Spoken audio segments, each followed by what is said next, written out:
Good morning guys! Eto na pala, papakita ko na sa inyo 4 days na na ating moss rose or alasjes. Yan na siya guys, marami na siyang flower. Ganda na na guys, oh. Iba-ibang kulay ng alasjes o moss rose natin.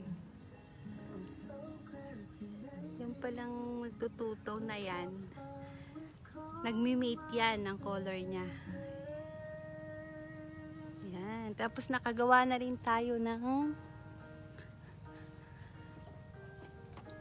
isa,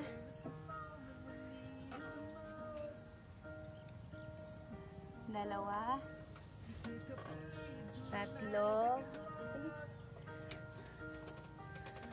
apat, 5, at 6. Ayan, nagawa natin ang mga moss rose. So, susunod, pararamihin ulit natin sila. Ayan. Tingnan nyo guys, oh.